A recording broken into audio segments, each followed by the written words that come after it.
ಇದೊಂದು ವಿಶೇಷವಾದಂತಹ ಸರಣಿ. ಇದರಲ್ಲಿ 2024 ನಿಮ್ಮ ಎಕ್ಸಾಮ್ 1 ಅಂತ ಏನು ನಡೀತು, ಆ ವರ್ಷ 3 ಎಕ್ಸಾಮ್ ನಡೆದವಲ್ಲ, ಅದರ ಮೊದಲ ಒಂದು ಕ್ವಶನ್ ಪೇಪರ್, ಇಂಪಾರ್ಟೆಂಟ್ ಕ್ವಶನ್ ಪೇಪರ್ನಲ್ಲಿ ಇರ್ತಕ್ಕಂಥ ಪ್ರಶ್ನೆಗಳು, ಯಾವ್ಯಾವ ಪಾಠದಿಂದ ಯಾವ ಪ್ರಶ್ನೆಗಳು ಬಂದಿದ್ದಾವೆ ಅಂತಕ್ಕಂಥದ್ದನ್ನು ನಾವು ಇಲ್ಲಿ ನೋಡ್ಬೋದು. ಮತ್ತೆ ಈ ವರ್ಷ ಬಿಟ್ಟಿರ್ತಕ್ಕಂತಹ KCAB ಅವರು ಬಿಟ್ಟಿರ್ತಕ್ಕಂತಹ ಒಟ್ಟು 4 ಮಾಡೆಲ್ ಪೇಪರ್ಗಳು, model paper 1, model paper 2, model paper 3 ಮತ್ತು 4ನೇ ಮಾಡೆಲ್ ಪೇಪರ್, ಇವೆಲ್ಲವನ್ನು ಕೂಡ ನಾವು ಈ ಒಂದು ಪಾಠಕ್ಕೆ ಸಂಬಂಧಪಟ್ಟಂಗೆ ಅಥವಾ ಪದ್ಯಕ್ಕೆ ಸಂಬಂಧಪಟ್ಟಂಗೆ ಯಾವ ಒಂದು ಪ್ರಶ್ನೆಯನ್ನ ಕೇಳಿದ್ದಾರೆ. ಈಗ ನಾವು ಡಿಕೋಡ್ ಮಾಡಬೇಕಾದಂಥದ್ದು ಏನಂದ್ರೆ, ಈ ಪ್ರಿಪರೇಟರಿಯ ಒಂದು ಕ್ವಶನ್ ಪೇಪರ್ನು ಕೂಡ ಇದರಲ್ಲಿ ಇನ್ಕ್ಲೂಡ್ ಮಾಡ್ಕೊಂಡಿದೀವಿ. ಒಟ್ಟು 6 ಕ್ವಶನ್ ಪೇಪರ್ಗಳನ್ನ ನಾವು ಈಗ ನೋಡ್ತಾ ಇದೀವಿ. ಎಷ್ಟಿದಾವೆ?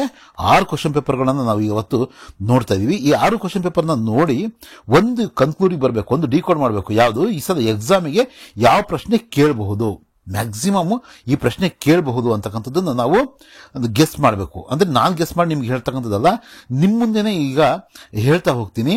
ವಿಶೇಷವಾಗಿ ಸ್ವಲ್ಪ ದಿನಗಳ ನಂತರ ಏನ್ ಮಾಡಿದ್ರು, ಎಲ್ಲಾ ಸಬ್ಜೆಕ್ಟ್ಗೂ ಸಂಬಂಧಪಟ್ಟಂಗೆ, ಬೇರೆ ಹಿಂದಿಗೆ ಸಂಬಂಧಪಟ್ಟಂಗಲ್ಲ, ಈ ಒಂದು 3rd ಮಾಡೆಲ್ ಪೇಪರ್ ಮತ್ತು 4th ಮಾಡೆಲ್ ಪೇಪರ್ನ ಸ್ವಲ್ಪ ಲೇಟ್ ಆಗಿ ಬಿಡುಗಡೆ ಮಾಡಿದ್ರು. ಆ ಬಿಡುಗಡೆ ಮಾಡಿರ್ತಕ್ಕಂಥ ಪೇಪರ್ಗಳಿಂದಾನೇ ಪ್ರಿಪರೇಟರಿ ಎಕ್ಸಾಮ್ಗೆ ಹೆಚ್ಚು ಪ್ರಶ್ನೆಗಳು ಬಂದವು. ಈಗ ಇದೇನಾದರೂ ಕೂಡ ನಾವು ನಾಳಿನ ಆನ್ಯುವಲ್ ಎಕ್ಸಾಮ್ಗೆ, ನಿಮ್ಮ ಒಂದು ವಾರ್ಷಿಕ ಪರೀಕ್ಷೆಗೆ ಏನಾದರೂ ಇದರಿಂದ ಏನಾದರೂ ಅನುಕೂಲ ಆಗುತ್ತಾ? ಓದೋದಂತೂ ಎಲ್ಲವೂ ಓದೋದಿದ್ದೇ ಇದೆ. ಅದರಲ್ಲಿ ಮುಖ್ಯವಾದಂಥದ್ದು ಯಾವುದು, ಅದರಲ್ಲಿ ಯಾವುದೇ ಒಂದು ಈ ಒಂದು ಸ್ಪೆಲ್ಲಿಂಗ್ ಮಿಸ್ಟೇಕ್ ಇಲ್ಲದೆ ಯಾವ ರೀತಿ ಓದ್ಕೋಬೇಕು ಅಂತಕ್ಕಂಥದ್ದನ್ನ ನಾವಿಲ್ಲಿ ಒಂಥರ, ಈ ಹಿಂದೆ ಕೂಡ ಒಂದು ಹ್ಯಾಕ್ ವಿಡಿಯೋ ಮಾಡಿದ್ದೆ, ಅದು ಕೂಡ ಲಕ್ಷಾಂತರ ವ್ಯೂಸ್ನ ಕಂಡಿದೆ. ಈ ಒಂದು ವಿಡಿಯೋದಲ್ಲೂ ಕೂಡ ಆ ಥರದ್ದೇ ಒಂದು ಪ್ರಯತ್ನ ಮಾಡೋಣ. ಒಟ್ಟಿನಲ್ಲಿ ನಿಮಗೆ ಎಕ್ಸಾಮ್ ಅಂದ್ರೆ ಆ ಭಯ ಇರುತ್ತಲ್ಲ, ಆ ಭಯನ ಹೋಗಲಾಡಿಸ್ತಕ್ಕಂಥ ಒಂದು ಪ್ರಯತ್ನ ನಮ್ಮ ಒಂದು ಎಜುಕೇಶನ್ ಮುನ್ನಡೆ ಚಾನಲ್ದು. ಮತ್ತೆ PDF ಗಳ ಬಗ್ಗೆ ಕೇಳ್ತಾ ಇದ್ದೀರಾ ನೀವು. PDF ಗಳು ಎಲ್ಲಿ ಸಿಗ್ತವೆ ಅಂತ, ಈ PDF ಗಳು ಇದೇ ಹೆಸರಿನ, ಅಂದ್ರೆ ಎಜುಕೇಶನ್ ಮುನ್ನಡೆ .in ನಲ್ಲಿ ಈ ಒಂದು ವಿಡಿಯೋ ಅಪ್ಲೋಡ್ ಆದ ತಕ್ಷಣನೇ ಏನ್ ಮಾಡ್ತೀವಿ ನಾವು, ಅಲ್ಲೂ ಕೂಡ ಅದನ್ನ ಅಪ್ಡೇಟ್ ಮಾಡ್ತೀವಿ. ಈ ಒಂದು PDF ಗಳನ್ನ ನೀವು ಬೇರೆಲ್ಲೂ ಹುಡುಕಬೇಕಾದ ಅವಶ್ಯಕತೆ ಇಲ್ಲ. ನಮ್ಮದೇ ಆದಂತಹ ವೆಬ್ಸೈಟ್ ಅಲ್ಲಿ ನೀವು ಹೋಗ್ಬಿಟ್ಟು ಅವನ್ನ ನೀವು ಡೌನ್ಲೋಡ್ ಮಾಡ್ಕೋಬಹುದು ಅಥವಾ ನೋಡ್ಕೋಬಹುದು, ಓದ್ಕೋಬಹುದು. ಅದಕ್ಕೆ ನೀವು ಲಿಂಕ್ ಬಳಸಬೇಕಾಗಿಲ್ಲ, ನೀವು ಟೈಪ್ ಮಾಡಬೇಕಾದ್ರೂ ಕೂಡ ನೀವು ಡೈರೆಕ್ಟ್ ಆಗಿ ಹೋಗಿ ಅಲ್ಲಿ ನೋಡಬಹುದು. ಸರಿ, ಈಗ ಮೊದಲನೇ ಒಂದು ಪದ್ಯ, ಮಾತೃಭೂಮಿ ಪದ್ಯಕ್ಕೆ ಬರೋದಾದ್ರೆ, ಮಾತೃಭೂಮಿ ಪದ್ಯದಲ್ಲಿ ಹೋದ ವರ್ಷದ ಮೇನ್ ಎಕ್ಸಾಮ್ ಅಲ್ಲಿ ಕವಿ ಭಾರತ್ ಮಾತಾ ಸೆ ಕ್ಯಾ ಪ್ರಾರ್ಥನಾ ಕರ್ ರಹೆ ಹೈ ಅಂತಕ್ಕಂತಹ ಒಂದು ಪ್ರಶ್ನೆ 2 ಅಂಕಗಳಿಗೆ ಬಂದಿತ್ತು. ಇದು 2 ಅಂಕಗಳಿಗೆ ಆ ಒಂದು ಪ್ರಶ್ನೆ ಬಂದಿತ್ತು. ಈಗ ನೆಕ್ಸ್ಟ್ ಮೊದಲನೇ ಮಾಡೆಲ್ ಪೇಪರ್ ಅಲ್ಲಿ ಯಾವ ಒಂದು ಪ್ರಶ್ನೆ ಬಂದಿದೆ ಅಂದ್ರೆ, ಮಾತೃಭೂಮಿಗೆ ಪ್ರಕೃತಿ ಸೌಂದರ್ಯಕ್ಕೆ ಬಾರೆ ಮೇ ಲಿಖಿ ಅಥವಾ ವರ್ಣನ್ ಕೀಜಿಯೆ ಅಂತಕ್ಕಂಥ ಒಂದು ಪ್ರಶ್ನೆ ಬಂದಿದೆ.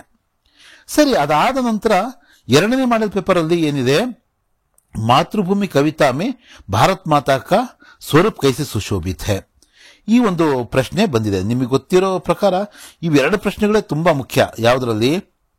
ಮಾತೃಭೂಮಿಯಲ್ಲಿ. ಯಾವೆರಡು ಪ್ರಶ್ನೆಗಳು? ಒಂದು ಮಾತೃಭೂಮಿಕ ಸ್ವರೂಪ, ಅವರು ಪ್ರಾಕೃತಿಕ ಸೌಂದರ್ಯ. ಇವೆರಡು ತುಂಬಾ ಮುಖ್ಯವಾಗಿರ್ತಕ್ಕಂಥದ್ದಾಗಿರೋದ್ರಿಂದ ನಾವೇನ್ ಮಾಡೋಣ, ಇವನ್ನಂತೂ ಕಲ್ತಿರ್ತೀವಿ. ಈಗ ಇತ್ತೀಚೆಗೆ ಬಿಡುಗಡೆ ಆದಂತಹ 3rd ಮತ್ತು 4th ಮೇನಲ್ಲಿ ಏನ್ ಕೇಳಿದರೆ, ಮತ್ತೆ ಅವನ್ನೇ ಕೇಳಿದರೆ. ಇಲ್ಲಿ 3 ಮಾರ್ಕ್ಸ್ ಕೇಳಿದರೆ, ಇಲ್ಲಿ 2 ಮಾರ್ಕ್ಸ್ ಕೇಳಿದರೆ. ಏನಂತ? ಪ್ರಕೃತಿ ಸೌಂದರ್ಯ ಬಗ್ಗೆ ಕೇಳಿದರೆ, ಇಲ್ಲಿ ಮಾತೃಭೂಮಿಕ ಸ್ವರೂಪ ಬಗ್ಗೆ ಕೇಳಿದರೆ. ಅಂದ್ರೆ ಅರ್ಥ ಏನು? ಇಲ್ಲಿ ಪ್ರಕೃತಿಕ ಸೌಂದರ್ಯ ಮತ್ತು ಮಾತೃಭೂಮಿಕ ಸ್ವರೂಪ ಅಥವಾ ಭಾರತ್ ಮಾತಾಕ ಸ್ವರೂಪ ಅಂತ ಕೇಳಿರ್ತಕ್ಕಂಥ ಪ್ರಶ್ನೆಗಳು ಇವು ಬಹಳ ಮುಖ್ಯವಾದಂಥವು. ಇದರ ಹೊರತಾಗಿ ಕೂಡ ಇಲ್ಲಿ ಹೋದ ವರ್ಷ ಏನ್ ಮಾಡಿದ್ರು, ಭಾರತ್ ಮಾತಾ ಸೆ ಕ್ಯಾ ಪ್ರಾರ್ಥನಾ ಕರ್ ರಹೆ ಹೈ ಅಂತಕ್ಕಂಥ ಒಂದು ಪ್ರಶ್ನೆಯನ್ನ ಕೇಳಲಾಗಿತ್ತು. ಆದ್ರೆ ಈಗ ನಾವು ಗಮನಿಸಬೇಕಾಗಿರ್ತಕ್ಕಂಥದ್ದು ಏನಪ್ಪಾ ಅಂದ್ರೆ, ಇವೆರಡು ಕ್ವಶನ್ ಪೇಪರ್ಗಳಲ್ಲಿ ಇಲ್ಲಿ 1 ಅಂಕಕ್ಕೆ ಒಂದು ಕ್ವಶನ್ ಕೇಳಿದಾರೆ ನೋಡ್ರಿ, ಭಾರತ್ ಕಿ ಖೇತ್ ಕೈಸೆ ಹೈ, ಅದೇ ಹರೆ ಬರೆ ಹೈ ಅಂತಕ್ಕಂಥದ್ದನ್ನ ನೀವು ಬರೀತೀರಾ. ಇಲ್ಲಿ ಪ್ರಿಪರೇಟರಿ ಎಕ್ಸಾಮ್ನ ಇವೆರಡು ಮಾಡೆಲ್ ಪೇಪರ್ಗಳನ್ನ ಬಿಟ್ಟು ನಂತರ ಇದು ಒಂದು ಕ್ಲೂ ತರ ಇಲ್ಲಿ ನಾವು ಯೂಸ್ ಮಾಡ್ಕೊಂಡ್ರೆ, ಇದು ಏನಿದೆ, ಮಾತೃಭೂಮಿ ಪ್ರಾಕೃತಿಕ ಸೌಂದರ್ಯ ಕಾ ವರ್ಣನ್ ಕೀಜಿ ಅಂತ ಕೇಳಿದಾರಲ್ವಾ, ಇಲ್ಲಿ ಇದನ್ನ ಕೇಳಿದ್ರೆ ನಾಳೆಯ ಒಂದು ಆನ್ಯುವಲ್ ಎಕ್ಸಾಮ್, ನಮ್ಮ ಮೇನ್ ಎಕ್ಸಾಮ್ ಅಲ್ಲಿ ಮೋಸ್ಟ್ಲಿ ಮಾತಾಕ ಸ್ವರೂಪ, ಭಾರತ್ ಮಾತಾಕ ಸ್ವರೂಪ, ಅದನ್ನ ನಾವು ಎಕ್ಸ್ಪೆಕ್ಟ್ ಮಾಡಬಹುದು. ನೀವೇನಂತೀರಾ? ಒಂದ್ಸಲ ಕಮೆಂಟ್ ಮಾಡಿ ತಿಳಿಸಿ. ನಿಮ್ ಪ್ರಕಾರ ಯಾವ್ದು ಇಂಪಾರ್ಟೆಂಟ್ ಇವೆರಡು ಕ್ವಶನ್ಸ್ ಅಲ್ಲಿ, ಇದರಲ್ಲಿ ನಿಮ್ಮ ಒಂದು ಗೆಸ್ ಯಾವುದು ಅಂತಕ್ಕಂಥದ್ದು ತಿಳಿಸಿ. ಮುಂದಿನ ಪಾಠವನ್ನ ನಾವು ನೋಡೋಣಂತೆ. ಮುಂದಿನ ಪಾಠ ಕಾಶ್ಮೀರಿ ಸೇಬ್. ಕಾಶ್ಮೀರಿ ಸೇಬಲ್ಲಿ ಸ್ವಲ್ಪ ಗೆಸ್ ಮಾಡೋದು ಕಷ್ಟ ಆದ್ರೂ ಕೂಡ ಪಾಠವನ್ನು ಅರ್ಥ ಮಾಡ್ಕೊಂಡ್ರೆ ನಾವು ಈಸಿಯಾಗಿ ನಾವೇನ್ ಮಾಡ್ಬೋದು 2 ಅಥವಾ 3 ಅಂಕಗಳಿಗೆ ಕೇಳ್ಬೋದು. 3 ಅಂಕಗಳಿಗೆ ಜಾಸ್ತಿಯಾಗಿ ಕೇಳಿದರೆ ನೋಡಿ, ಇಲ್ಲಿ ಒಂದು 3 अंक ನಿಮ್ಮ ಪ್ರಿಪರೇಟರಿ ಎಕ್ಸಾಮ್ ಅಲ್ಲಿ ಸಬ್ಜಿ और फलों के महत्व के बारे में लेखक प्रेमचंद जी के क्या विचार है. ಮೊದಲನೇ ಪ್ಯಾರಾಗ್ರಾಫ್ ಅಲ್ಲಿ ಆ ಟೊಮೊಟೊ ಹಣ್ಣಿನ ಬಗ್ಗೆ ಮತ್ತೆ ಗಜ್ಜರಿ ಬಗ್ಗೆ ಅಂದ್ರೆ ಕ್ಯಾರೆಟ್ ಬಗ್ಗೆ ಇವೆಲ್ಲ ವಿಷಯಗಳು, ಪ್ರೋಟೀನ್ ವಿಟಮಿನ್ಗಳ ಬಗ್ಗೆ ಇವೆಲ್ಲ ಮಾತಾಡ್ತಾರಲ್ಲ, ಆಮ್ ಸೇಬ್ ಇವೆಲ್ಲ ಬಗ್ಗೆ ಇದನ್ನ ನಾವು ಬರೆದಿದ್ವಿ ಮೊನ್ನೆ ಪ್ರಿಪರೇಟರಿ ಎಕ್ಸಾಮ್ಗೆ. ಈ ಕ್ವಶನ್ ಯಾವ್ದಕ್ಕೆ ಹತ್ರ ಆಗಿದೆ ಅಂತ ಅಂದ್ರೆ 3ನೇ ಮಾಡೆಲ್ क्वेश्चन पेपर ಈ ಒಂದು ಪ್ರಶ್ನೆಗೆ ಇದು ಹತ್ರ ಆಗಿದೆ. ಯಾವ ಒಂದು ಕ್ವಶನ್, आजकल शिक्षित समाज किसके बारे में विचार किया जाता है ಅಂದ್ರೆ ಪ್ರೋಟೀನ್ ವಿಟಮಿನ್ ಕೆ ಬಾರೆ में विचार किया जाता है. ಅದರದೇ ಮುಂದುವರೆದ ಭಾಗವಾಗಿ ಇದನ್ನ ನಾವು ನೋಡಬಹುದು. ಮತ್ತೆ ಹೋದ ವರ್ಷ ಏನೇನು ಕೇಳಿದ್ರು ಅಂತಕ್ಕಂಥದ್ದನ್ನು ನಾವು ನೋಡೋದಾದ್ರೆ, ಮೊದಲನೇ ಪೇಪರ್ ಅಲ್ಲಿ ನಾಗ್ಪುರ್ ಸಂತ್ರ ಕಾಶ್ಮೀರ್, ಇಲ್ಲಿ ನಾವು ಸೇಬ್ ಅಂತಕ್ಕಂಥದ್ದನ್ನು ನಾವು ಬರೀಬೇಕು. ಈಗ ನಾಗ್ಪುರ್ ಅದನ್ನ ಫೇಮಸ್ ಏನಕ್ಕಪ್ಪ ಅಂದ್ರೆ ಇಲ್ಲಿ ಕಿತ್ಲೆ ಹಣ್ಣಿಗೆ ಫೇಮಸ್, ಕಾಶ್ಮೀರ ಫೇಮಸ್ ಅಂದ್ರೆ ಸೇಬೆ ಹಣ್ಣಿಗೆ ಅಂತಕ್ಕಂಥದ್ದು ನಾವು ಇಲ್ಲಿ ಬರೀಬೇಕು. ದುಕಾನ್ದಾರ್ನೇ ಲೇಖಕ್ ಸೆ ಕ್ಯಾ ಕಹ, ಈ ಒಂದು ಪ್ರಶ್ನೆಯನ್ನು ಕೂಡ ಬಹಳ ಸಲ ಇಲ್ಲೂ ಕೂಡ ನೋಡ್ರಿ, ಮೊದಲನೇ ಮಾಡೆಲ್ ಪೇಪರ್ ಅಲ್ಲೂ ಕೂಡ ದುಕಾನ್ದಾರ್ನೇ ಲೇಖಕ್ ಸೆ ಕ್ಯಾ ಕಹ, ಮತ್ತೆ ಇಲ್ಲೂ ಕೂಡ ಈ ಒಂದು ಪ್ರಶ್ನೆ ಕೂಡ ಇಲ್ಲಿ 4ನೇ ಮಾಡೆಲ್ ಪೇಪರ್ ಅಲ್ಲೂ ಕೂಡ ದುಕಾನ್ದಾರ್ನೇ ಸೇಬ್ ಕಾ ವರ್ಣನ್ ಕೈಸೆ ಕಿಯಾ. ಈ 3 ಕ್ವಶನ್ಗಳು ಕೂಡ ಒಂದೇ. ಆತ ಸೇಬಿನ ಬಗ್ಗೆ ಹೇಳಿದ್ದು ಕೂಡ ಲೇಖಕರ ಮುಂದೆನೆ, ಲೇಖಕರ ಹತ್ರ ಮಾತಾಡಿದ್ದು ಕೂಡ ಸೇಬಿನ ಬಗ್ಗೆನೆ. ಹಾಗಾಗಿ ಈ 3 ಕ್ವಶನ್ಗಳು ಕೂಡ ಸೇಮ್ ಅಂತಕ್ಕಂಥದ್ದು. ಯಾವ್ಯಾವು? ಇದು ಮತ್ತೆ ಇದು ಮತ್ತೆ ಇದು. ಸೊ ಈ ಪ್ರಶ್ನೆ ಇಲ್ಲಿ ಕೇಳಿಲ್ಲ, ಪ್ರಿಪರೇಟರಿಯಲ್ಲಿ ಕೇಳಿಲ್ಲ. ಆದ್ರಿಂದ ನಾವು ಮೋಸ್ಟ್ಲಿ ಈ ಪ್ರಶ್ನೆಯನ್ನ ಯಾವುದರಲ್ಲಿ ಆನ್ಯುವಲ್ ಎಕ್ಸಾಮ್ಗೆ ಗೆಸ್ ಮಾಡಿ, ಇದು ಮೊದಲ ಪ್ರಾಶಸ್ತ್ಯ ಕೊಟ್ಟು ಓದಬೇಕು, ಎಲ್ಲ ಓದಬೇಕು. ಜೊತೆಗೆ ಇದಕ್ಕೆ ನಾವು ಮುಖ್ಯವಾಗಿ ಹೆಚ್ಚು ಒತ್ತನ್ನು ಕೊಟ್ಟು ಓದಬೇಕು. ಸೊ ಇನ್ನು ಏನಪ್ಪಾ ಅಂದ್ರೆ ಅನುರೂಪತೆಯ ಪ್ರಶ್ನೆಗಳನ್ನು ಕೂಡ ಇಲ್ಲಿ ಕೇಳಿದರೆ, ಗಿಲ್ಲು ರೇಖಾಚಿತ್ರ, ಕಾಶ್ಮೀರಿ ಸೇಬ್ ಕಹಾನಿ, ಇದನ್ನು ಕೂಡ ನಾವು ನೆನ್ಪಿಟ್ಕೊಳ್ಳೇಬೇಕು. ಕಾಶ್ಮೀರಿ ಸೇಬೇನು ಕಹಾನಿ ಬರ್ದಿರ್ತಕ್ಕಂಥವ್ರು ಯಾರು?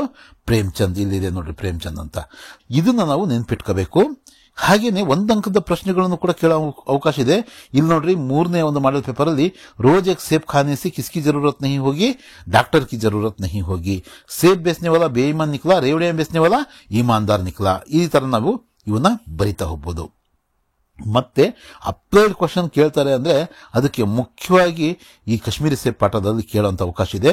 ಲೇಖಕನೇ ದುಕಾನ್ದಾರ್ಕೋ ಕ್ಷಮಾಕ್ಕೆ ಯೋಗ್ಯ ಕ್ಯೋ ನಹಿ ಮಾನ, ಯಾಕೆ ಕ್ಷಮೆಗೆ ಯೋಗ್ಯ ಅಂತ ಅಂದ್ಕೊಳ್ಳಿಲ್ಲ ಲೇಖಕರಾದಂತಹ ಪ್ರೇಮ್ಚಂದ್ ಅವರು. ಯಾವ ದುಕಾನ್ದಾರು ರೇವಡಿ ಮಾರ್ತಕ್ಕಂಥವನ್ನಲ್ಲ, ಸೇಬ್ ಮಾರ್ತಕ್ಕಂಥವನ್ನ ಕ್ಷಮೆಗೆ ಯೋಗ್ಯನಲ್ಲ ಇವನು ಜಾನ್ ಬೂಚ್ಕರ್ ಅಂತ ಹೇಳ್ತಾರಲ್ಲ, ಆ ಜಾನ್ ಬೂಚ್ಕರ್ ಅಂತದನ್ನ ಇದನ್ನ ನಾವಿಲ್ಲಿ ಬರಿಬೇಕು. ಇಲ್ಲಿ ನಾವು ಒಂದು 3 ಅಂಕಗಳನ್ನ ನಾವು ಎಕ್ಸ್ಪೆಕ್ಟ್ ಮಾಡಬಹುದು. 3 ಅಂಕಗಳಿಗೆ ಪಾಠದ ಈ ಪ್ರಶ್ನೆಗಳನ್ನ ನಿಮ್ಮ ಮುಂದೆ ಇಲ್ಲಿ ಪ್ರಸ್ತುತಪಡಿಸಿದ್ವಿ.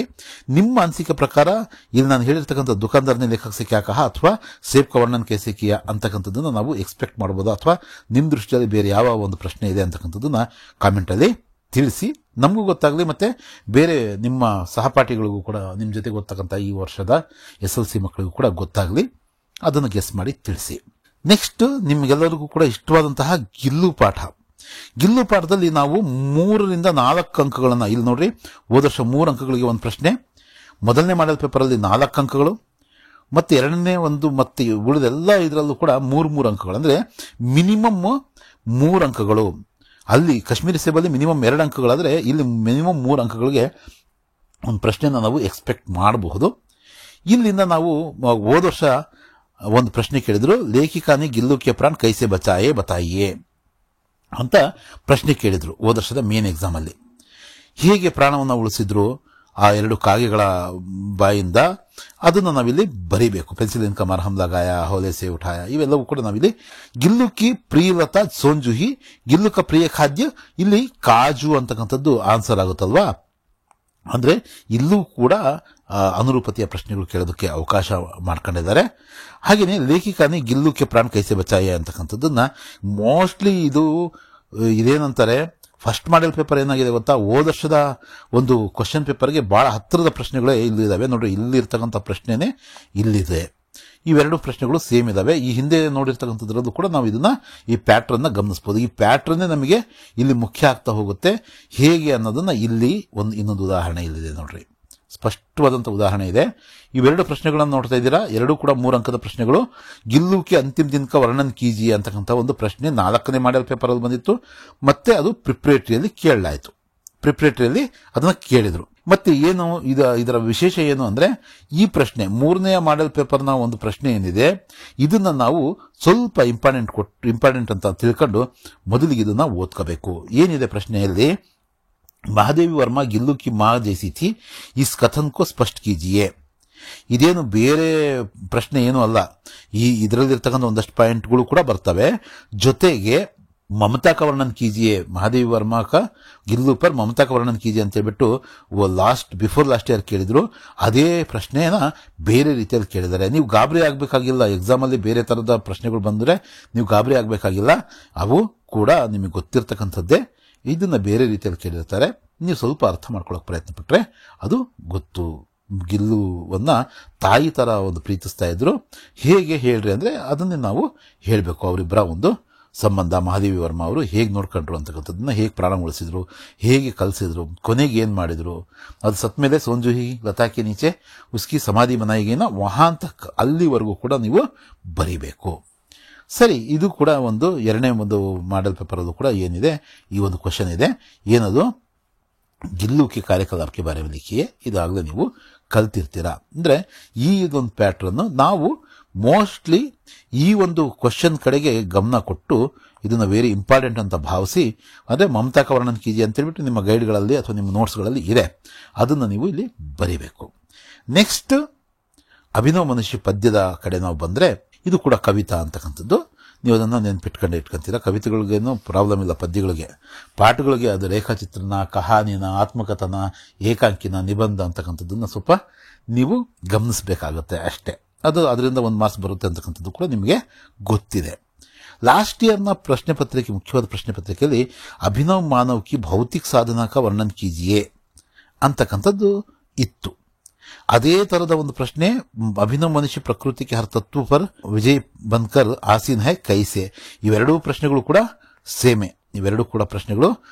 ನಾನು ಹೇಳಿದ್ನಲ್ಲ, ಮೊದಲನೇ ಒಂದು ಮಾಡೆಲ್ ಪೇಪರು ಮತ್ತೆ ಲಾಸ್ಟ್ ಇಯರ್ನ ಒಂದು ಮೇನ್ ಎಕ್ಸಾಮ್ನ ಕ್ವಶನ್ ಪೇಪರು ಎರಡು ಸೇಮ್ ಇದಾವೆ ಅಂತ ಹೇಳ್ಬಿಟ್ಟು, ಮತ್ತೆ ನಾವು ಇದರಲ್ಲಿ ಇದು 2 ಅಂಕಕ್ಕೆ ಕೇಳಿ ಇನ್ನೊಂದು ಅಂಕಕ್ಕೆ ಇನ್ನೊಂದು ಪ್ರಶ್ನೆ ಕೇಳಿದ್ರು.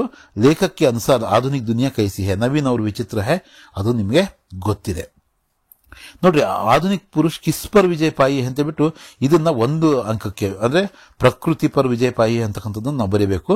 ದಿನಕರ್ಜಿ ಕೆಲಸ ಮಾನವ ಸಹಿ ಪರಿಚಯ ಕ್ಯಾ ಹೇ. ದಿನಕರ್ಜಿ ಅವರ ಪ್ರಕಾರ ಮಾನವನ ಸಹಿ ಪರಿಚಯ, ಸರಿಯಾದ ಪರಿಚಯ ಏನು ಅಂತಕ್ಕಂಥದ್ದನ್ನ ಇಲ್ಲಿ ಕೇಳಿದ್ದಾರೆ. ಎಷ್ಟು ಕಡೆ ಕೇಳಿದ್ದಾರೆ? ಇಲ್ಲೂ ಕೂಡ ಕೇಳಿದ್ದಾರೆ, ಮತ್ತೆ ಈ ಪ್ರಿಪ್ರೇಟರಿಯಲ್ಲೂ ಕೂಡ ಅದನ್ನೇ ಕೇಳಿದ್ದಾರೆ. ಈಗ ಕವಿತೆ ಹೇಳ್ತಕ್ಕಂಥದ್ದು ಕಂಟೆಂಟ್ ಕೂಡ ಅದೇ. ಏನಂತ, ಮನುಷ್ಯನ ನಿಜವಾದ ಪರಿಚಯ ಏನು ಅಂತಕ್ಕಂಥದ್ದನ್ನೇ ಯಾವ್ದು ಹೇಳ್ತಕ್ಕಂಥದ್ದು, ಈ ನಮ್ಮ ಅಭಿನವ್ ಮನುಷ್ಯ ಇದರಲ್ಲಿ ಯಾರು ರಾಮಧಾರಿ ಸಿಂಗ್ ದಿನಕರ್ಜಿ ಅವರು ಹೇಳತಕ್ಕಂಥ ಪ್ರಯತ್ನ ಪಟ್ಟಿರ್ತಕ್ಕಂಥದ್ದು ಕೂಡ ಅದೇ. ಈಗ ಇದು ಈಗಾಗಲೇ ಕೇಳಲಾಗಿದೆ. ಮತ್ತೆ ಉಳಿದಿರ್ತಕ್ಕಂಥದ್ದೇನು, ಈಗ ನಮಗೆ ಮುಖ್ಯವಾಗಿ 2 ಪ್ರಶ್ನೆಗಳು, ಒಂದು ಪೂರ್ವಾರ್ಧ, ಇನ್ನೊಂದು ಉತ್ತರಾರ್ಧ. ಉತ್ತರಾರ್ಧದ್ದು ಪ್ರಿಪ್ರೇಟರಿಯಲ್ಲಿ ಕೇಳಿದ್ದಾರೆ, ಅದನ್ನೇ ಕೇಳೋ ಚಾನ್ಸಸ್ ಇರ್ತವೆ, ಆದರೆ ಕಡಿಮೆ. ಪ್ರಕೃತಿ ಪರ್ ಸರ್ವತ್ರ ಹೇ ವಿಜಯ್ ಪುರುಷ್ ಆಸೀನ್ ಇಸ್ ಪಂಕ್ತಿ ಕಾ ಆಶಯ ಸ್ಪಷ್ಟ ಕೀಜಿಯೆ. ಇದನ್ನ ನಾವು ಇಂಪಾರ್ಟೆಂಟ್ ಅಂತ ಮೊದಲನೇ ಒಂದು ಪ್ರಯಾರಿಟಿಯಲ್ಲಿ ಇಟ್ಕೊಂಡು ನಾವು ಇದನ್ನ ಏನ್ ಮಾಡ್ಬೋದು, ವೆರಿ ಇಂಪಾರ್ಟೆಂಟ್ ಕ್ವಶನ್ ಅಂತ ನಾವು ಭಾವಿಸಬಹುದು. ನಿಮ್ಗೇನು ಅನ್ನಿಸ್ತಾ ಇದೆ ಕಾಮೆಂಟ್ ಮಾಡಿ ತಿಳಿಸಿ. ನೆಕ್ಸ್ಟ್ ಲೆಸನ್ನು ಮೇರಾ ಬಚ್ಪನ್ನ ನಾವು ನೋಡೋದಾದ್ರೆ, ಅಬ್ದುಲ್ ಕಲಾಂ ಅವರ ಒಂದು ಬಾಲ್ಯದ ಬಗ್ಗೆ ಅವರೇ ಬರೆದಿರ್ತಕ್ಕಂಥ, ಅವ್ರ ಮಾತಲ್ಲಿ ಇರ್ತಕ್ಕಂಥ ಒಂದು ಪಾಠ. ಇದು ಆತ್ಮಕಥಾ. ಇದನ್ನ ನಾವು ತಿಳ್ಕೊಳ್ಳೇಬೇಕು. ಆತ್ಮಕಥಾ ತರದ ರಚನೆ ಇದು. ಹೋದ ವರ್ಷದ ಇದರಲ್ಲಿ ಜಲಾಲುದ್ದೀನ್ ಕಲಾಂಜಿ ಕೋ ನೈ ದುನಿಯಾ ಕಾ ಬೋಧ್ ಕರಾಯ ಕೈಸೆ, ಮೊದಲನೇ ಇದರಲ್ಲಿ ಕೂಡ ಇದನ್ನ ಕೇಳ್ತಾರೆ ಅಂತ ಹೇಳ್ಬಿಟ್ಟು, ಇಲ್ಲೂ ಕೂಡ ಅಹಮದ್ ಜಲಾಲುದ್ದೀನ್ ಅವರ ವ್ಯಕ್ತಿತ್ವದ ಪರಿಚಯವನ್ನ ಕೇಳಿದ್ದಾರೆ. ಇದು ಮತ್ತೆ ಇದು 2 ಕೂಡ ಒಂದೇ ಕ್ವಶನ್ಸು. ಇಲ್ಲಿ 2 ಅಂಕಗಳು ಕೇಳಿದ್ದಾರೆ, ಇಲ್ಲಿ 3 ಅಂಕಕ್ಕೆ ಕೇಳಿದ್ದಾರೆ ಮೊದಲನೇ ಮಾಡೆಲ್ ಪೇಪರ್ ಅಲ್ಲಿ. ನಾನು ಅದೇ ಹೇಳ್ತಾ ಇದ್ದೆ, 24ರ ಒಂದು ಎಕ್ಸಾಮ್ನ ಕ್ವಶನ್ ಪೇಪರು ಮೊದಲನೇ ಮಾಡೆಲ್ ಪೇಪರ್ನ ಕ್ವಶನ್ ಪೇಪರ್ಗೆ ಬಹಳ ಹತ್ತಿರದಲ್ಲಿ ಇರ್ತಕ್ಕಂಥದ್ದು ಅಂತ. ಜೊತೆಗೆ ಇದು ಈ ವರ್ಷದ 2ನೇ ಮಾಡೆಲ್ ಪೇಪರ್ ನಾವು ನೋಡೋದಾದ್ರೆ, ಜೈನುಲ್ ಅಬ್ದೀನ್ ಅಬ್ದುಲ್ ಕಲಾಂ ಜಿ ಕೋ ನೈ ದುನಿಯಾ ಕಾ ಪರಿಚಯ ಕರಾಯ ಕೈಸೆ. ಅದೇ ಪ್ರಶ್ನೆ ಮತ್ತೆ 2ನೇ ಪೇಪರ್ ಅಲ್ಲೂ ಕೂಡ ಬಂದಿದೆ. ಈ ಇಲ್ಲಿ ಜೈನುಲ್ ಅಬ್ದೀನ್ ಅಂತ ಇದೆಯಲ್ಲ, ಇದು ಕೂಡ ಜಲಾಲುದ್ದೀನೆ. ನೈ ದುನಿಯಾ ಅಂತಕ್ಕಂಥದ್ದು ಬಂದ ತಕ್ಷಣ ಇದು ಜಲಾಲುದ್ದೀನೆ. ಇಲ್ಲಿ ನಾನು ಟೈಪಿಂಗಲ್ಲಿ ನಾನು ಮಿಸ್ಟೇಕ್ ಮಾಡಿರ್ತಕ್ಕಂಥದ್ದು. ಸರಿ, ಇದು ಕೂಡ ಜಲಾಲುದ್ದೀನೆ, ಕನ್ಫ್ಯೂಸ್ ಮಾಡ್ಕೋಬೇಡ್ರಿ, ಜಲಾಲುದ್ದೀನ್. ಅದು 3ನೇ ಮಾಡೆಲ್ ಪೇಪರ್ ಬಂದರೆ ಅಲ್ಲೊಂದು ಅನುರೂಪತೆಯ ಪ್ರಶ್ನೆ ಇದೆ. ರಾಮಾನಂದ್, ಲಕ್ಷ್ಮಣ್ ಶಾಸ್ತ್ರಿ, ಅಬ್ದುಲ್ ಕಲಾಂ, ಕೌನ್ ಜೈನುಲ್ ಅಬ್ದೀನ್. ಜೈನುಲ್ ಅಬ್ದೀನ್ ಅವರು ಅವರ ತಂದೆ. ಇಲ್ಲಿ ರಾಮಾನಂದ್ ಅವರ ತಂದೆ ಲಕ್ಷ್ಮಣ್ ಶಾಸ್ತ್ರಿ ಆದರೆ ಅಬ್ದುಲ್ ಕಲಾಂ ಅವರ ತಂದೆ ಜೈನುಲ್ ಅಬ್ದೀನ್ ಅಂತಕ್ಕಂಥದ್ದನ್ನು ನಾವು ಇಲ್ಲಿ ಬರೀಬೇಕು. ನೆಕ್ಸ್ಟ್, ಜೈನುಲ್ ಅಬ್ದೀನ್ ಕೆ ವ್ಯಕ್ತಿತ್ವ ಕ ಪರಿಚಯ ದೀಜಿಯೇ ಅಂತಕ್ಕಂಥದ್ದನ್ನ ಕೇಳಿದರೆ ಇಲ್ಲಿ 2 ಪಾತ್ರಗಳು ಬಹಳ ಮುಖ್ಯ ಆಗ್ತವೆ ಯಾರ ಜೀವನದಲ್ಲಿ, ಯಾರ ಬಾಲ್ಯದಲ್ಲಿ. ನಮ್ಮ ಅಬ್ದುಲ್ ಕಲಾಂ ಅವರ ಬಾಲ್ಯದಲ್ಲಿ ಒಂದು ಜಲಾಲುದ್ದೀನ್ ಅವರ ಭಾವ ಮತ್ತೆ ಗೆಳೆಯ ಮತ್ತೆ ಗುರು ಎಲ್ಲವೂ ಕೂಡ. ಇನ್ನೊಂದು ಅವರ ತಂದೆ ಜೈನುಲ್ ಅಬ್ದೀನ್ ಅವರು. ಅವರ ವ್ಯಕ್ತಿತ್ವದ ಒಂದು ಪರಿಚಯವನ್ನು ನಾವು ಮುಖ್ಯವಾಗಿ ನಾವು ಕಲ್ತ್ಕೋಬೇಕು. ಅದನ್ನು ಕಲ್ತ್ಕೊಂಡು ಇಲ್ಲಿ ಬರೀಬೇಕಾಗಿರುತ್ತೆ 3ನೇ ಒಂದು ಮಾಡೆಲ್ ಪೇಪರಲ್ಲಿ. ಮತ್ತೆ ಇಲ್ಲಿ ಇನ್ನೊಂದು ಅನುರೂಪತೆಯ ಪ್ರಶ್ನೆ ಕೇಳಿದರೆ ಜೈನುಲ್ ಅಬ್ದೀನ್ ಆಶಿಯಮ್ಮ, ಜಲಾಲುದ್ದೀನ್ ಅಂದ್ರೆ ಜೈನುಲ್ ಅಬ್ದೀನ್ ಅವರ ಮನೆಯವರು ಆಶಿಯಮ್ಮ ಆದರೆ ಜಲಾಲುದ್ದೀನ್ ಅವರ ಮನೆಯವರು ಯಾರು? ನೀವು ಕಾಮೆಂಟ್ ಮೂಲಕ ತಿಳಿಸ್ತೀರಾ ಅಥವಾ ನಾನೇ ಹೇಳ? ಜೋಹರಾ, ಕರೆಕ್ಟ್, ನೆನಪಿಗೆ ಬಂತು, ನನಗೆ ನೆನಪೇ ಹೋಗಿತ್ತು. ಜೋಹರಾ ಅಂತಕ್ಕಂಥ ಹೆಸರು ಅವರ ಯಾರು? ನಮ್ಮ ಅಬ್ದುಲ್ ಕಲಾಂ ಅವರ ಅಕ್ಕನ ಹೆಸರು ಅದು, ಜೋಹರಾ ಅಂತಕ್ಕಂಥದ್ದು. ನೆಕ್ಸ್ಟ್, ಅಬ್ದುಲ್ ಕಲಾಂ ಜಿ ಕಾ ಬಚ್ಪನ್ ಬಡಿ ನಿಶ್ಚಿಂತತಾ ಅವ್ರ ಸಾದ್ಗಿ ಮೇ ಬೀತಾ ಕೈಸೆ.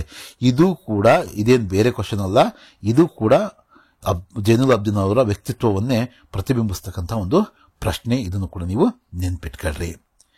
ನೋಡ್ರಿ, ಜೈನುಲ್ ಅಬ್ದೀನ್ ಅವ್ರ ಬಗ್ಗೆನೇ ಮತ್ತೆ ಇಲ್ಲೊಂದು ಪ್ರಶ್ನೆ ಬಂದಿದೆ.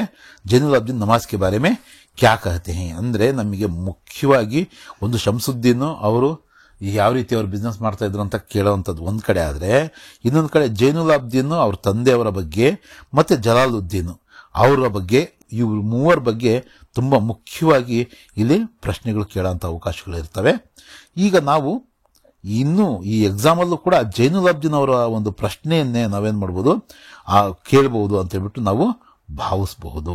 ಜೊತೆಗೆ 1 ಅಂಕಕ್ಕೆ ಈ ಒಂದು ಯಾವುದು ಜಲಾಲುದ್ದೀನ್ ಜೀಜಾ ಶಂಸುದ್ದೀನ್ ಚಚೇರಾ ಭಾಯಿ ಅಂತಕ್ಕಂಥದ್ದನ್ನ ಇಲ್ಲಿ ನಾವು ಬರೀಬಹುದು. ಚಚೇರಾ ಭಾಯಿ. ಇನ್ನು ಖಾನೆ ಮೇ ಕ್ಯಾ ದೇತಿ ಥಿ ಆಶಿಯಮ್ಮ, ಈ ತರದ ಪ್ರಶ್ನೆಗಳೆಲ್ಲ ಇರ್ತವೆ. ನೀವು ಅವನ್ನೆಲ್ಲ ನೋಡ್ಕೊಂಡಿರ್ತೀರಾ. ನಾವು ಮುಖ್ಯ ವೆರಿ ಇಂಪಾರ್ಟೆಂಟ್ ಅಂತಕ್ಕಂಥದ್ದನ್ನಷ್ಟೇ ನಾವು ಇಲ್ಲಿ ಮಾತಾಡ್ತಾ ಇದೀವಿ. ಜೈನುಲ್ ಅಬ್ದೀನ್, ಜಲಾಲುದ್ದೀನ್, ಶಂಸುದ್ದೀನ್ ಇವರ ಒಂದು 3ರ ಒಂದು ಪರಿಚಯದಲ್ಲಿ ಒಬ್ಬರು ಪರಿಚಯವನ್ನ ಅಥವಾ ಅವರ ಒಂದು ವಿಶೇಷವಾದಂತಹ ಅವರು ಏನು ಯಾವ್ದ್ರ ಬಗ್ಗೆ ಮಾತಾಡ್ತಿದ್ರು, ಯಾವ ಪುಸ್ತಕಗಳ ಬಗ್ಗೆ ಮಾತಾಡ್ತಿದ್ರು, ಅಥವಾ ನಮಾಜಿನ ಬಗ್ಗೆ ಏನು ಹೇಳ್ತಾರೆ ಜೈನುಲ್ ಅಬ್ದೀನ್, ಈ ತರದ ಮಾತುಗಳನ್ನ ನಾವಿಲ್ಲಿ ಕಲಿತು ಬರೆದ್ರೆ ಮುಗೀತು. ನೆಕ್ಸ್ಟ್ ನಾವು ಲೆಸನ್ ನಾವು ನೋಡೋದಾದ್ರೆ ಅದು ಬಸಂತ್ ಕಿ ಸಚ್ಚಾಯಿ. ತುಂಬಾ ಮುಖ್ಯವಾದಂತಹ ಪಾಠ. ಯಾಕಂದ್ರೆ 3ರಿಂದ 4 ಅಂಕಗಳು ನಮಗೆ ಈ ಒಂದು ಪಾಠದಲ್ಲಿ ಸಿಗ್ತವೆ. ಯಾಕೆ ಇಲ್ಲಿ ಹೋದ ವರ್ಷದ ಒಂದು ಇದರಲ್ಲಿ ಬಸಂತ್ ನೋಟ್ ಬುನಾಕರ್ ವಾಪಸ್ ಕ್ಯೂ ನಹಿ ಲೋಟ ಕಾರಣ ಸ್ಪಷ್ಟ ಕೀಜಿಯೇ. ಈ ಪ್ರಶ್ನೆ ಬೇರೆ ತರ ಕಾಣಿಸಿದ್ರು ಕೂಡ ಇದು ಬಸಂತ್ ಏಕ್ ಇಮಾನ್ದಾರ್ ಲಡ್ಕಾ ಹೈ ಕೈಸಿ ಅಂತಕ್ಕಂಥದ್ದು ಇದೆಯಲ್ಲ, ಅದರಲ್ಲೇ ಅಡಕವಾಗಿರ್ತಕ್ಕಂಥ ಒಂದು ಸಬ್ಬು ಪ್ರಶ್ನೆ ಇದು. ಜೊತೆಗೆ 1ನೇ ಮಾಡೆಲ್ ಪೇಪರ್ ಅಲ್ಲಿ ನಾವು ನೋಡೋದಾದ್ರೆ ಬಸಂತ್ ಏಕ್ ಇಮಾನ್ದಾರ್ ಲಡ್ಕಾ ಹೈ ಕೈಸಿ ಸ್ಪಷ್ಟ ಕೀಜಿ ಅಂತ 3 ಅಂಕಗಳಿಗೆ ಈ ಒಂದು ಕ್ವಶನ್ ಕೂಡ ಕೇಳಿದ್ದಾರೆ. ಹಾಗೇನೆ ಬಸಂತ್ ಕಿ ಇಮಾನ್ದಾರಿ ಕಾ ವರ್ಣನ್ ಕೀಜಿಯೇ ಅಥವಾ 2ನೇ ಒಂದು ಮಾಡೆಲ್ ಪೇಪರ್ ಪಂಡಿತ್ ರಾಜಕೃಷ್ಣ ಮಾನವೀಯ ಗುಣೋं का ಪರಿಚಯ ದೀಜಿಯೇ, ಅದು 4 ಅಂಕ. ಆ 4 ಅಂಕಕ್ಕೆ ಬರ್ತಕ್ಕಂತಹ ಪ್ರಶ್ನೆ ಪತ್ರಿಕೆಯಲ್ಲಿ ನಿಮಗೆ 2 ಪದ್ಯ ಮತ್ತೆ ಒಂದು 4 ಅಂಕದ ಇನ್ನೊಂದು ಪ್ರಶ್ನೆ ಕೇಳ್ತಾರೆ. ಅಲ್ಲಿ ಆಪ್ಷನ್ ಇರ್ತಾವಲ್ಲ, ಇದು ಆಪ್ಷನ್ ಅಲ್ಲಿ ಇರ್ತಕ್ಕಂಥ ಒಂದು ಕ್ವಶನ್ ಅದು ಕೂಡ ಬರುವಂತ ಅವಕಾಶಗಳು ಇದ್ದೇ ಇರ್ತವೆ. ಅಲ್ಲಿ 4 ಅಂಕಗಳು ಬರ್ತವೆ ನಮಗೆ. ನೆಕ್ಸ್ಟ್ 3ನೇ ಒಂದು ಮಾಡೆಲ್ ಪೇಪರ್ ನೋಡೋದಾದ್ರೆ ಇಲ್ಲಿ ಕೂಡ ಅದೇ ಏನು ಅವರ ಮಾನವೀಯತೆ ಬಗ್ಗೆ ಬಸಂತ್ನ ಇಮಾನ್ದಾರ್ ಲಡ್ಕಾ ಹೈ ಕೈಸೆ ಸ್ಪಷ್ಟ ಕೀಜಿ ಅಂತ. ಮತ್ತೆ ಇಲ್ಲಿ 1 ಅಂಕದ ಒಂದು ಪ್ರಶ್ನೆ ಕೇಳಿದ್ರು ನೋಡ್ರಿ, ಬಸಂತ್ और प्रताप कहाँ रहते थे वो बीकू अहिर के घर में रहते थे ಅಂತಕ್ಕಂಥದ್ದು ಬರೀಬಹುದು. ಅಥವಾ ಅಹಿರ್ ಟೀಲೆಗೆ ಬೀಕು ಅಹಿರ್ ಕೆ ಘರ್ ಮೇ रहते थे ಅಂತಕ್ಕಂಥದ್ದು ಇನ್ನೂ ಡೀಟೇಲ್ ಆಗಬೇಕಾದ್ರೆ ನಾವು 1 ಅಂಕಕ್ಕೆ ಬರೀಬಹುದು.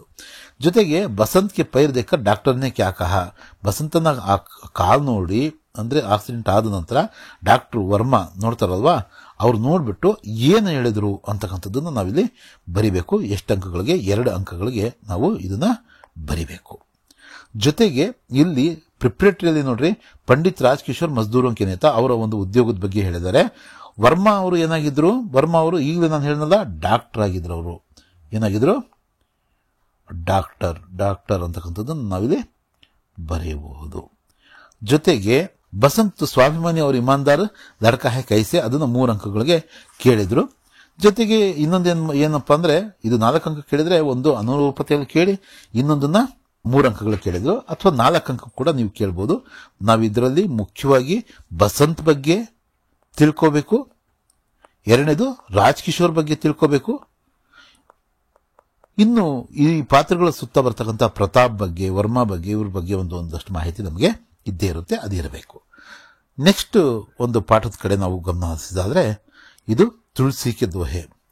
ತುಳಸಿ ಕೆ ದೋಹೆಯಲ್ಲಿ ಈ ಸಲ ಏನ್ ಮಾಡಿದರೆ 5 ದೋಹೆಗಳು ಇಲ್ಲಿ ನೋಡ್ರಿ. ಇಲ್ಲಿ ಒಂದ್ ಕಡೆಯಿಂದ ದಯಾಧರ್ಮ ಕಾ ಮೂಲ ಅಂತಕ್ಕಂಥದ್ದನ್ನ ಲಾಸ್ಟ್ ಟೈಮು ಕೂಡ ಕೇಳಿದ್ರು, ಈ ಟೈಮ್ ಕೂಡ ಕೇಳಿದ್ರು. ಅದರ ಭಾವಾರ್ಥವನ್ನು ನಾವು ಬರೀಬೇಕು. ಈ ಟೈಮ್ ಅಂದ್ರೆ ನಾನು ಹೇಳ್ತಾ ಇರೋದು ಮೊದಲನೇ ಒಂದು ಮಾಡೆಲ್ ಪೇಪರ್ ಸೇಮ್ ಇದೆ, ಅದನ್ನು ನೀವು ಗಮನಿಸಬಹುದು. ಮೊದಲನೇ ಮಾಡೆಲ್ ಪೇಪರ್ ಮತ್ತು ಲಾಸ್ಟ್ ಇಯರ್ನ ಒಂದು ಮೇನ್ ಎಕ್ಸಾಮ್ನ ಕ್ವಶನ್ ಪೇಪರು.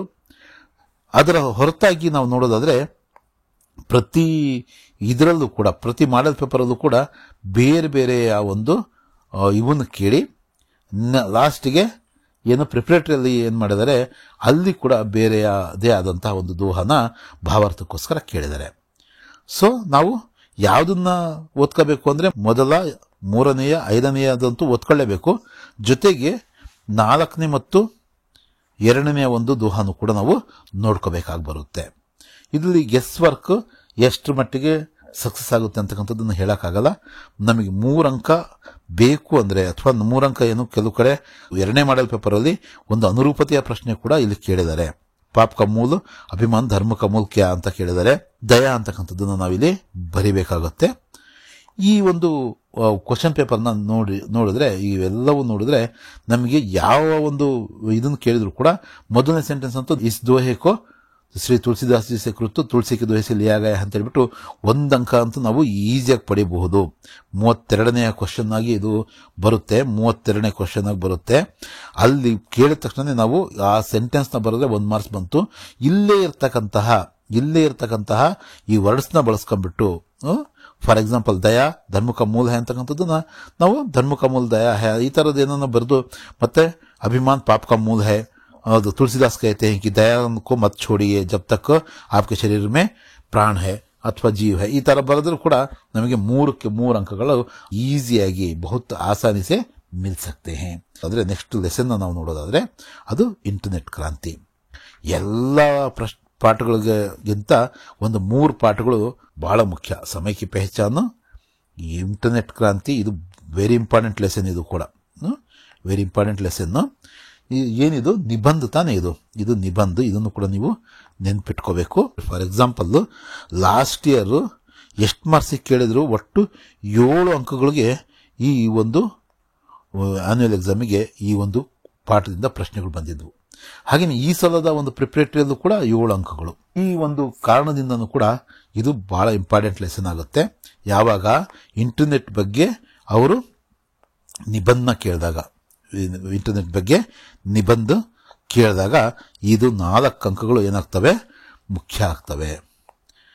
ಅಥವಾ ಇಲ್ಲಿ ಇಂಟರ್ನೆಟ್ ಬಗ್ಗೆ ಕೇಳಿಲ್ಲಪ್ಪ ಅಂದ್ರೆ 3 ಅಥವಾ 4 ಅಂಕಗಳಿಗೆ ಪ್ರಶ್ನೆ ಅಂತೂ ಇದ್ದೇ ಇರುತ್ತೆ. ಮಿನಿಮಮ್ 3 ಅಥವಾ 4, ಮ್ಯಾಕ್ಸಿಮಮ್ 7 ಅಂಕಗಳು ಈ ಒಂದು ಪಾಠದಿಂದ ಬರ್ತವೆ. ಏನೇನು ಪ್ರಶ್ನೆಗಳು ಕೇಳಿದ್ದಾರೆ ಇಲ್ಲಿ ನೋಡ್ರಿ. ಅನುರೂಪತೆಯ ಪ್ರಶ್ನೆ ಕೇಳಿದ್ರು ಲಾಸ್ಟ್ ಇಯರ್. ಚಿಟ್ಟಿ भेजने के लिए अधिक समय, ईमेल भेजने के लिए बहुत कम समय ಅಥವಾ ಕಮ್ ಸಮಯ ಅಂತ ಬರೀಬಹುದು ನಾವು. ಇನ್ನೊಂದು ಇದು 1 ಅಂಕದ ಒಂದು ಪ್ರಶ್ನೆ. ಇಂಟರ್ನೆಟ್ ಕ್ರಾಂತಿ ಕಾ ಅಸರ್ ಕಿಸ್ ಪರ್ ಪಡಾ ಹೈ, ಇದು ಕೂಡ 1 ಅಂಕ ಕೇಳಿದಾರೆ ನೋಡ್ರಿ. ಯಾರ ಮೇಲೆ ಅದರ ಒಂದು ಪ್ರಭಾವ ಇರುತ್ತೆ, ಅಸರ್ ಅಂದ್ರೆ ಬಡೆ ಬೂಢೋं से लेकर छोटे बच्चों तक ಅಂತ ಇದೆ ಅಲ್ವಾ, ಅದನ್ನ ಬರೀಬೇಕು. ಇನ್ನೊಂದು ಪ್ರಶ್ನೆಯನ್ನು ಕೇಳಿದ್ರೆ ಓದ್ಸಲ ವಿಡಿಯೋ ಕಾನ್ಫರೆನ್ಸ್ ಗೆ ಬಾರೆ ಮೇ ಲಿಖಿ ಅಂತ, ವಿಡಿಯೋ ಕಾನ್ಫರೆನ್ಸ್ ಬಗ್ಗೆ ಬರೀರಿ, ಅದು ಕೂಡ 2 ಅಂಕಕ್ಕೆ. ಇದು 7 ಅಂಕ ಅಲ್ಲ, 8 ಅಂಕಗಳಿಗೆ ಹೋದ ವರ್ಷ ಇತ್ತು ನೋಡ್ರಿ. ವಿಡಿಯೋ ಕಾನ್ಫರೆನ್ಸ್ ಬಗ್ಗೆ ಬರೀರಿ ಅಂತ, ಅದು ಏನು ವಿಚಾರ ವಿನಿಮಯವನ್ನು ಮಾಡ್ಕೋಬಹುದು, ಇದೆಲ್ಲ ಏನಿದೆಯೋ ವಿಡಿಯೋ ಕಾನ್ಫರೆನ್ಸ್ ಬಗ್ಗೆ, ಅದಕ್ಕೆ 2 ಅಂಕ. ಜೊತೆಗೆ ಇಂಟರ್ನೆಟ್ ಒಂದು ವರದಾನ ಅಂತಕ್ಕಂಥ ವಿಷಯದಲ್ಲಿ ನಿಬಂಧ ಬರೀರಿ ಅಂತ ಕೇಳಿದರೆ ಅದು ಎಷ್ಟು ಮಾರ್ಕ್ಸಿಗೆ, 4 ಮಾರ್ಕ್ಸಿಗೆ. ಅದನ್ನು ಸೇರಿಸಿದ ಒಟ್ಟು 8 ಅಂಕಗಳು ಯಾವುದರಿಂದ, ಈ ಒಂದು ಲಾಸ್ಟ್ ಇಯರ್ನ ಎಕ್ಸಾಮ್ ಅಲ್ಲಿ ಕೇಳಿದ್ರು. ಈ ಸಲ ಪ್ರಿಪರೇಟರಿಯಲ್ಲಿ 7 ಅಂಕ ಕೇಳಿದ್ದಾರೆ. ಈ ಸಲದ ಎಕ್ಸಾಮಿಗೆ ಏನ್ ಮಾಡ್ತಾರೆ ಅದನ್ನು ಮಾತಾಡೋಣಂತೆ. ಸಮಾಜ ಕೆ ಲಿಯೆ ಇಂಟರ್ನೆಟ್ ಏಕ್ ಬಡಾ ವರದಾನ್ ಹೈ, ಕೈಸೆ ಸ್ಪಷ್ಟ ಕೀಜಿಯೇ, ಅಥವಾ 4 ಅಂಕದ ಪ್ರಶ್ನೆ ಇದು. ಸೋಷಿಯಲ್ ನೆಟ್ವರ್ಕಿಂಗ್ ಕ್ರಾಂತಿಕಾರಿ ಖೋಜೆ ಕೈಸೆ. ಸೋಷಿಯಲ್ ನೆಟ್ವರ್ಕಿಂಗ್ ಬಗ್ಗೆ ಎಷ್ಟು ಕಡೆ ಕೇಳಿದ್ದಾರೆ ಅಂದ್ರೆ ಇಲ್ಲೊಂದು ಪ್ರಶ್ನೆ ಇದೆ, ಜೊತೆಗೆ ಇಲ್ಲೊಂದು ಪ್ರಶ್ನೆ ಇದೆ. ಇಷ್ಟು ಪ್ರಶ್ನೆಗಳೆಲ್ಲವೂ ಕೂಡ ನಿಮ್ಮವು ಯಾವುವು ಸೋಷಿಯಲ್ ನೆಟ್ವರ್ಕಿಂಗ್ ಬಗ್ಗೆ ಇರತಕ್ಕಂತಹ ಪ್ರಶ್ನೆಗಳು. ಈ ಸಲ ಎಕ್ಸಾಮ್ ಅಲ್ಲಿ ಕೇಳಿಲ್ಲ, ಪ್ರಿಪರೇಟರಿ ಕೇಳಿಲ್ಲ. ಅದರಿಂದ ಸೋಷಿಯಲ್ ನೆಟ್ವರ್ಕಿಂಗ್ ಬಗ್ಗೆ ಇರತಕ್ಕಂಥ ಪ್ರಶ್ನೆನ ನಾವು ಹೆಚ್ಚು ಒತ್ತು ಕೊಟ್ಟು ಓದ್ಕೊಳ್ಳೋದು ಮುಖ್ಯ. ಹೇಗಾದ್ರೂ ಕೂಡ ಅದು ಮೋಸ್ಟ್ಲಿ ಈ ಸಲ ನಿಬಂಧಿಗೆ ಎಕ್ಸ್ಪೆಕ್ಟ್ ಮಾಡದೇ ಇರಬಹುದು ಇಂಟರ್ನೆಟ್ನ, ಆದರೆ ಸೋಷಿಯಲ್ ನೆಟ್ವರ್ಕಿಂಗ್ ನ ಪ್ರಶ್ನೆ ಮಾತ್ರ ತುಂಬಾ ಮುಖ್ಯ ಆಗುತ್ತೆ. ಅದ್ರ ಕಡೆ ನಾವು ಗಮನಿಸಬಹುದು, ನಾವಾಗಲಿ ನೀವಾಗಲಿ ಒಟ್ಟು ಗಮನಿಸಬೇಕು. ನೆಕ್ಸ್ಟ್ ITES ನ ವಿಸ್ತೃತ ರೂಪವನ್ನು ಬರೀರಿ ಅಂತ 2 ಅಂಕಗಳಿಗೆ ಅಷ್ಟೇ ನೋಡಿ. ತುಂಬಾ ಈಸಿಯಾಗಿ ಏನು ITS ಅಂದ್ರೆ ಏನು, ಇನ್ಫಾರ್ಮೇಶನ್ ಟೆಕ್ನಾಲಜಿ ಎನಾಬಲ್ಡ್ ಸರ್ವಿಸಸ್ ಅಂತಕ್ಕಂಥದ್ದನ್ನ ಬರೆದ್ರೆ ಅಲ್ಲಿ 2 ಅಂಕಗಳು. ಈ ಹ್ಯಾಕಿಂಗ್ ಅಭಿಶಾಪು, ಈ ಗವರ್ನೆನ್ಸ್ ವರದಾನ್ ಅಂತಕ್ಕಂಥದ್ದು ಬರೆದ್ರೆ ಅಲ್ಲಿ ಮಾರ್ಕ್ಸು. ಸಂಚಾರ ವ ಸೂಚನಾ ಕ್ಷೇತ್ರ ಇಂಟರ್ನೆಟ್ಗೆ ಮಹತ್ವಕ್ಕೆ ಬಾರೆ ಲಿಖಿ. ಈ ಪ್ರಶ್ನೆ ಕೂಡ ನಾಳೆ ಕೇಳಬಹುದು, ಅಥವಾ ಸೋಷಿಯಲ್ ನೆಟ್ವರ್ಕಿಂಗ್ ನ ಬಗ್ಗೆ ಕೇಳಬಹುದು. ಒಟ್ಟು ನೀವು ನಿಬಂಧಗೋಸ್ಕರ ಅಂತೂ ನೀವು ಪ್ರಿಪೇರ್ ಆಗಿ ಆಗ್ತೀರಾ, ಜೊತೆಗೆ ಈ ಪ್ರಶ್ನೆಗಳಿಗೂ ಕೂಡ ರೆಡಿ ಆದ್ರೆ ವಾಸಿ ಈಸಿ. ಇಷ್ಟು ಪ್ರಶ್ನೆಗಳನ್ನು ನಾವಿವತ್ತು ಒಟ್ಟು 8 ಪಾರ್ಟ್ಗಳನ್ನು ನಾವಿವತ್ತು ಡಿಸ್ಕಷನ್ ಮಾಡಿದ್ವಿ. ಈ ವಿಡಿಯೋ ಕೂಡ ತುಂಬಾ ಲೆಂತಿ ಆಗ್ತಾ ಇದೆ. 2ನೇ ಪಾರ್ಟ್ ಅಲ್ಲಿ ಮುಗಿಸೋದಕ್ಕೆ ಪ್ರಯತ್ನ ಪಡೋಣಂತೆ. ಇಲ್ಲಪ್ಪ ಅಂದ್ರೆ ಜಾಸ್ತಿ ಆಯ್ತು ಅಂದ್ರೆ 3ನೇ ಪಾರ್ಟ್ಗೆ ನಾವು ಹೋಗೋಣಂತೆ. ತಪ್ಪದೆ ಈ ವಿಡಿಯೋನ ಲೈಕ್ ಮಾಡಿ, ನಿಮ್ಮ ಫ್ರೆಂಡ್ಸ್ ಜೊತೆಗೆ, ಅವರು ಕೂಡ ನಿಮ್ಮ ಹಾಗೆ ಒಳ್ಳೆ ಮಾರ್ಕ್ಸ್ ತೆಗಿಬೇಕಲ್ವಾ, ಅವ್ರಿಗೂ ಕೂಡ ಶೇರ್ ಮಾಡಿ. ಮತ್ತೆ ಸಿಗೋಣ. ಧನ್ಯವಾದಗಳು.